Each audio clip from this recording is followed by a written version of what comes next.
नंद के घर हुए नंद लाला जी, सब खुशियाँ मनावे ब्रिज बालाजी, सब खुशियाँ मनावे ब्रिज बालाजी। नंद के घर हुए नंद लाला जी, सब खुशियाँ मनावे ब्रिज बालाजी। नाम जिनका है कृष्ण कन्हैया,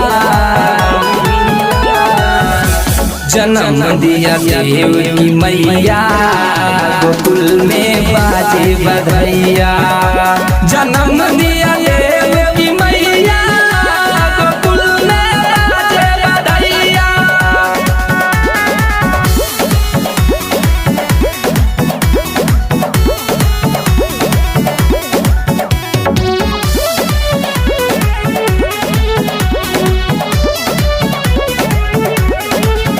यमुना जी भी धन्य हो गई, छूकर प्रभु के चरण को।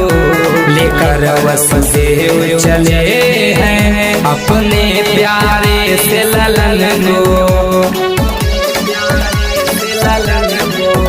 अपने प्यारे से ललन को। यमुना जी भी धन्य हो गई, छूकर प्रभु के चरण को। लेकर वसुदेव चले हैं अपने प्यारे से ललन को। प्रभु पार लगावे सखी नैया,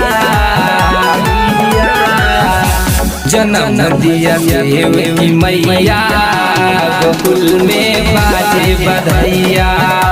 जन्म दिया देव की मैया, गोकुल में बाजे बधैया।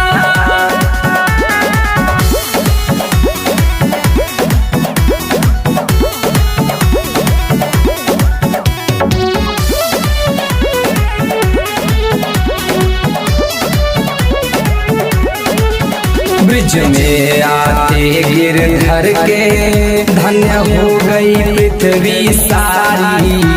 त्रिलोकीनाथ जन्मे हैं नंद जी के कृष्ण मुरारी।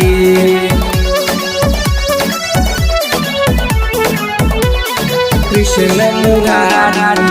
ब्रिज में आते गिरधर के, धन्य हो गई पृथ्वी सारी।